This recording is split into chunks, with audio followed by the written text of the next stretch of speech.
Alright guys, it's Dr. Muhammad. We are back. This is going to be Unit 4. We are getting so close to the end, and in this unit we're going to be talking about safety. So far we've talked about ethics, we've talked about communication, delivering care. Now we're moving on to safety, and this is a big one.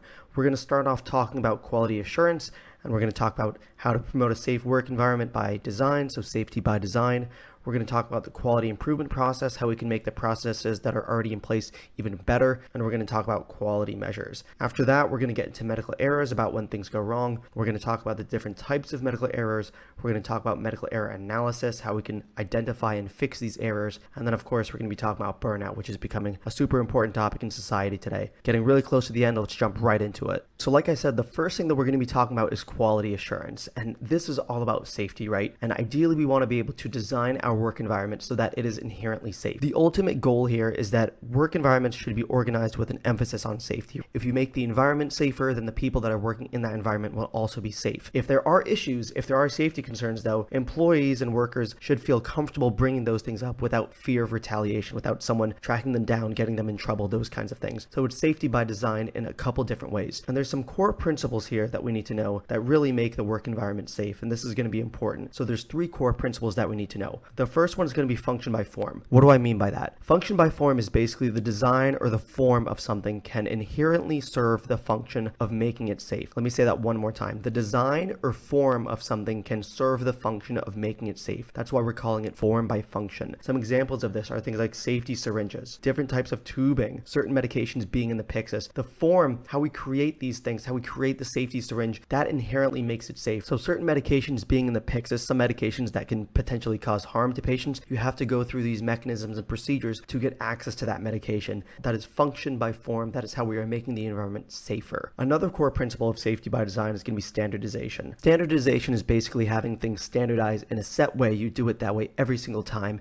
and that is how you're making it safe. Examples of this are PPE, personal protective equipment, hospital codes, checklists for procedures, pop-up notifications for allergies, those kinds of things. They're standardized. So when you go into the hospital as a medical student or as a doctor, code red means this every time. Code red means fire, right? Code gray means this everywhere in the hospital. Code purple means this everywhere in the hospital. It is standardized. Same thing with pop-up notifications for allergies. If a patient has an allergy listed, you are going to get that notification. That is standardized. It is something you need to think about before you give the patient that medication, because that is a way to promote safety. That is standardization. It is the same across the entire hospital or across the entire health system. The last core principle that we need to talk about when it comes to safety by design is simplification. And this is simplifying things. This is breaking them down so that they are easier and easier to understand, as easy as possible if we can. Examples of this are things like safety wristbands, consolidating records in the electronic medical record, universal sharps container. These things are really easy. If you have a sharp, it goes in the same container every time. It could not get easier than that. If a patient has a hemodialysis fistula and you're not supposed to check blood pressure from that arm, there's a safety wristband that says do not use this arm for blood pressure. It is that simplification, the easiest way to understand it. It's right there in front of you to prevent errors and to prevent harm. Really important that you know those core principles: function by form, standardization, and simplification. An important thing to note with this is that some safety measures may fall within multiple categories. Consolidating the records in the electronic medical record, that is a simplification. That's the easiest way that we can do it, but it's also standardization, right? The electronic medical record, the format is going to be the same across the entire hospital. So just know that some safety measures may fall into multiple principles. The reason that this is so important, the reason that I'm emphasizing safety by design, is because no design is perfect. There's going to be errors, but if we have multiple layers, multiple designs, multiple ways that we make things safe, that is going to help prevent errors and help to decrease harm. One thing that I want you to keep in mind as we're going through this is that harm and medical errors can come from improper planning, but it can also come from improper execution of those plans. The next thing that we're going to talk about here is the quality improvement process. And like I said, this is a process. There's a few things that we want to do. We want to start off by defining a problem. If there's an error, if there's something that's causing harm to patients, something that's coming up again and again, we want to define that. And then after that, we want to create the solution. We want to envision that solution and solve it as soon as we can. Once we have that solution figured out, we want to test the solution. After we test the solution, we're going to collect and analyze data from that testing. And if it works, we're going to implement it. If it's not working, we're going to abandon it. So we're going to go through an example here, and this is going to be high yield. This is something that I have actually seen within a hospital system before. So there's a hospital that has had multiple missed patient deaths from aortic dissection. Patients have come in, they've had aortic dissection, the hospital is not finding it, and these patients are dying. This is a of course a problem. So we want to implement some quality improvement. So what are we going to do? First of all, we're going to define the problem. And the problem in this case is that the diagnosis is being missed. That diagnosis of aortic dissection is being missed. And really, to define this problem,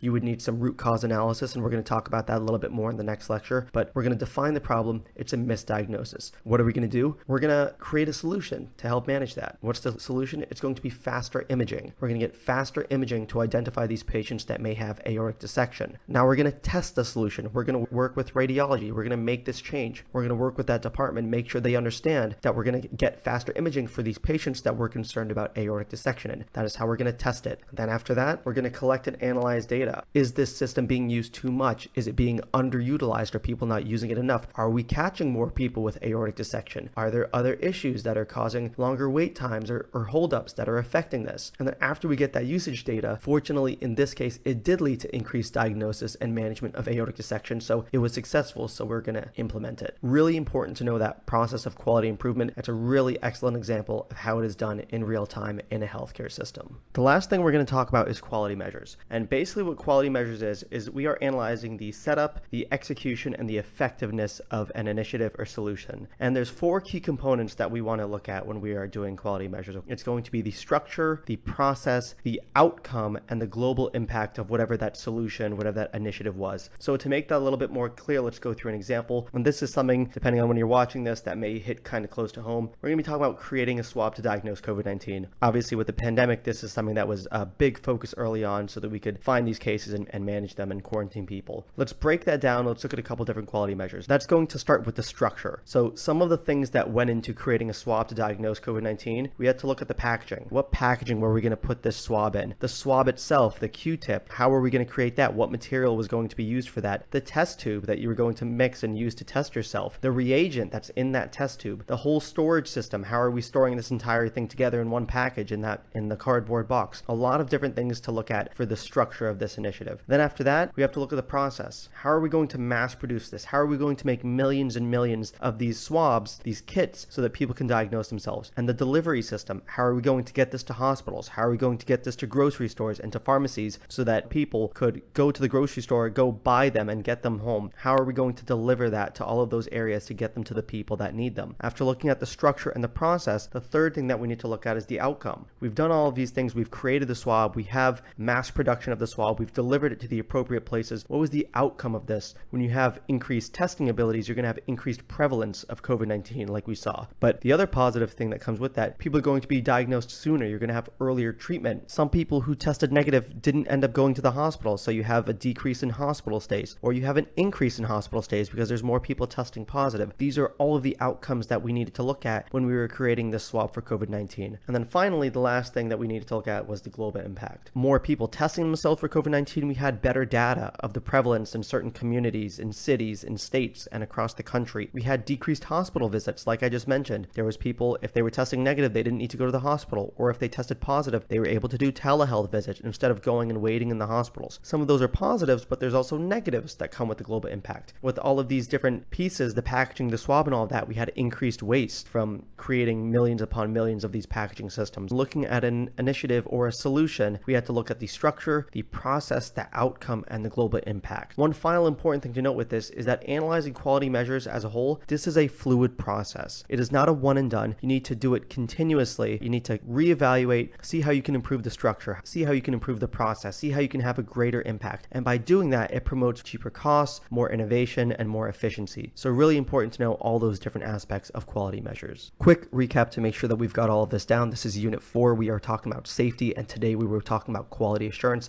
Remember, we want to create safe work environments. We want to do safety by design so that the work environment is safe, so that the people within it are safe. Some of the core principles we're going to use to do this are going to be function by form, standardization, and simplification. Remember, some safety measures may fall within multiple of these core principles. The quality improvement process, this is something that we need to know. Remember, we want to define the problem, we want to create the solution up front, test that solution, collect and analyze data on that, and then either implement the solution or abandon it completely. Gave a really great example about that. Finally, quality measures, we want to analyze the setup, execution, and effectiveness of an initiative or solution. Some of the components that we're going to look at are the structure, the process, the outcome, and the global impact. Analyzing these quality measures is a fluid process. Doing it again and again allows for innovation and improvement of safety. That's it, and I will see you in the next one.